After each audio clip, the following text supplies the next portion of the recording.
হঠাৎ করে আসমানে একটা আওয়াজ হলো। আল্লাহর নবী জিজ্ঞাসা করলেন, জিব্রাইল এটা কিসের আওয়াজ?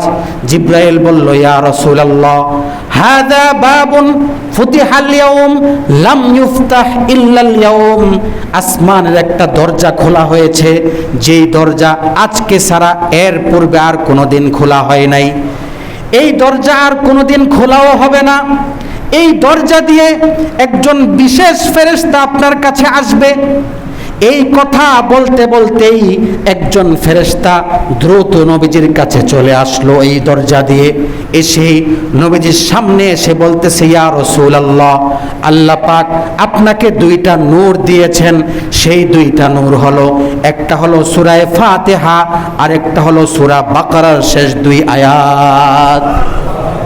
তাহলে আল্লাহ পাক নবীজিকে যেই দুইটা নূর দিয়েছেন, সেই দুইটা নূরের মধ্যে একটা হলো সূরা ফাতিহা আর একটা হলো সূরা বাকারার শেষ দুই আয়াত। অথচ আমরা মুসলমান কয়জন এই দুইটা আয়াত মুখস্থ পারি? ও যুবক, তুমি তোমার জীবনে গণিতের কত সূত্র মুখস্থ করেছো, অঙ্কের কত সূত্র মুখস্থ করেছো, কত কবিতা মুখস্থ করেছো, কত গদ্য কত কাব্য মুখস্থ করেছো, রাত 11টা 12টা 1টা 2টা পর্যন্ত পড়েছো, কিন্তু আল্লাহর এই বিশেষ নূর সূরা বাকারার শেষ দুইটা আয়াত কি তুমি মুখস্থ করেছো কিনা? জীবন ব্যয় হচ্ছে, কিন্তু পরকালের জন্য কিছু অর্জন হচ্ছে কিনা? প্রতিটা যুবকের এই দুইটা আয়াত মুখস্থ করার কি দরকার নাই? আপনারা বলেন তো, আমাদের সমস্ত মুসলমানের এই দুইটা আয়াত মুখস্থ করার কি দরকার নাই?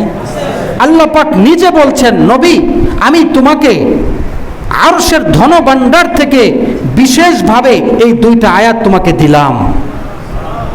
আবার বলতেছেন, নবী আমি জিব্রাইলের মাধ্যমে এই দুইটা আয়াত তোমার কাছে পাঠাবো না, আমি আমার কাছে এনে হাদিয়া হিসাবে দুইটা আয়াত তোমাকে দেব। সুবহানাল্লাহ। এজন্য শুদ্ধভাবে মুখস্থ করার দরকার আছে কি নাই বলেন? আল্লাহ পাক আমাদেরকে তৌফিক দান করেন। এজন্য 3টা সবক, গত জুমায় একটা দিয়েছি, আজকে 2টা। গত জুমার সবক ছিল প্রত্যেক ফরজ নামাজের পরে সুবহানাল্লাহ কয়বার, আলহামদুলিল্লাহ কয়বার, আল্লাহু আকবার কয়বার? 33 বার। আল্লাহু আকবার 34 বার। এটা অন্য একটা হাদিসে আছে, আপনি ওইটা আমল করলে আবার ভিন্নভাবে আমল করেন, মানে এটা পরে আবার আলাদা ওইটা পড়েন। তো মুসলিম এবং বুখারীতে সুবহানাল্লাহ 33 বার, আলহামদুলিল্লাহ 33 বার, আল্লাহু আকবার 33 বার পড়ার পরে লা ইলাহা ইল্লাল্লাহু ওয়াহদাহু লা শারীকা লাহু লাহুল মুলকু ওয়া লাহুল হামদু ওয়া হুয়া আলা কুল্লি শাইইন কাদির পড়বেন। আল্লাহ পাক হজের সওয়াব দিবেন, জিহাদের সওয়াব দিবেন, সদকার সওয়াব দিবেন। আমল করতে রাজি আছি ইনশাআল্লাহ? শুধু বলার জন্য আর শোনার জন্য নয়, আমলের জন্য। গত জুমায় এটা বলেছি, আজকে বললাম বাসা থেকে পবিত্র হয়ে আসবেন, ইস্তেঞ্জা করে ভালোভাবে পবিত্র হবেন, টিস্যু নিয়ে কিছুক্ষণ হাঁটা চলা করবেন যাতে পরিপূর্ণভাবে প্রস্রাব নিষ্কাশন হয়। এরপরে পানি দিয়ে ধুয়ে সময় নিয়ে সুন্দরভাবে অজু করবেন। মনে রাখবেন, অজু এটা ইমানের অর্ধেক। আত্মহুর ও শাত্রুল ইমান, পবিত্রতা ইমানের অর্ধেক। সময় নিয়ে অজু করবেন, এটার জন্য আল্লাহ পাক আলাদা আপনাকে সওয়াব দিবেন। কোনো অঙ্গ যাতে একটু বিন্দু মাত্র শুকনো না থাকে, ভালোভাবে ঘষে ঘষে প্রতিটা অঙ্গ 3 বার করে ঘষে ঘষে ধুইবেন। আঙ্গুল খিলাল করবেন, পায়ের আঙ্গুল, হাতের আঙ্গুল খিলাল করে ভালোভাবে পবিত্রতা অর্জন করে কালিমায়ে শাহাদাত পড়বেন। সবাই জানেন কালিমায়ে শাহাদাত কেউ যদি অজুর পরে পড়ে, আল্লাহ পাক তার জন্য জান্নাতের দরজা খুলে দিবেন। সুবহানাল্লাহ। তো এই কালিমায়ে শাহাদাত পড়ব, এরপর আস্তে আস্তে প্রত্যেক নামাজে পবিত্র হয়ে এভাবে মসজিদে আসব, তো আল্লাহ পাক আপনাকে এর বদলায় হজের সওয়াব দিয়ে দিবেন। 2 নম্বর হজের সওয়াবের কথা বললাম। 3 হজের সওয়াব লাভের উপায় হলো, কেউ যদি দিন শিখার জন্য, যেমন এখন এসে হাদিস শিখতেছেন, কোরআনের বাণী শিখতেছেন, এছাড়াও অন্য সময় এসে একটা সূরা শিখবেন, একটা আয়াত শিখবেন, সূরা বাকারার শেষ 2টা আয়াত শিখবেন, মাসআলা জানবেন, হাদিস জানবেন। তো এইভাবে জেনে জানবেন এই উদ্দেশ্যে যে আমি এটা জানবো এবং হজেরও সওয়াব লাভ করব।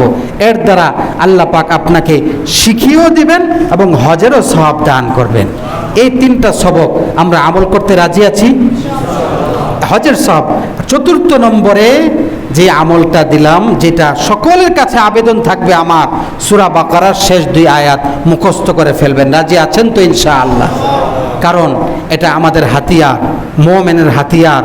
এটা আল্লাহ পাক নবীজিকে নূর হিসেবে দিয়েছেন সূরা ফাতিহার সাথে সূরা বাকারার শেষ 2টা আয়াত। এবং রাত্রিবেলায় এটা মুখস্থ করে ঘুমানোর আগে এটা পড়বেন। আপনার বাড়িওয়ালিকেও আপনি শিখিয়ে দেবেন, বাচ্চাদেরকেও শিখাবেন। আপনি পরে সকলের উপর ফু দিবেন, শুয়ে যাবেন। আল্লাহ পাক সারা রাত আমলেরও সওয়াব দিবেন এবং সমস্ত অনিষ্ট থেকে হেফাজত করবেন। আল্লাহ পাক আমাদের সকলকে আমল করার তৌফিক দান করেন। 1 মিনিটে একটা কথা, সেটা হলো খেলার সময় চলতেছে আমার ভাইয়েরা।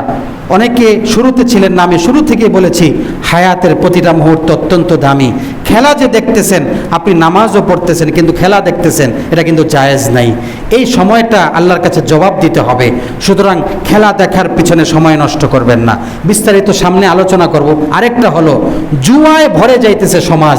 লুডো খেলে খেলে টাকা উপার্জন করে, 50 টাকা 100 টাকা এভাবে লুডো, মানে জিতলে যে হারবে সে দিতে হবে 50-100 টাকায় চলতেছে না? প্রতিটা মোড়ে মোড়ে লুডো খেলতেছে আর এর মাধ্যমে জুয়া হইতেছে। 50-100 টাকা করে করে জুয়া। তারপরে ক্যাসিনো, অনলাইন ক্যাসিনো। তারপরে আরেকটা গেম বের হয়েছে এরকম আপনার টেপস ওয়াপ। যত টিপে তত কয়েন আসে এবং এর দ্বারা আপনার টাকা পায়। সম্পূর্ণ জুয়া, এটা হারাম টাকা। মনে রাখবেন, এক তো আপনি হারাম কাজ করলেন এবং আরেক হলো হারাম টাকা উপার্জন করলেন। এটা আপনার ভিতরে গেল এবং আপনার শরীরটা নাপাক হলো। আল্লাহ পাক এই নাপাক শরীরের ইবাদত কবুল করবেন না। আল্লাহ পাক আমাদের সকলকে এই সমস্ত কার্যকলাপ থেকে, জুয়া থেকে আল্লাহ পাক আমাদেরকে হেফাজত করেন। আমিন। যারা কবুল জুমা 4 রাকাত সুন্নাত আদায় করেন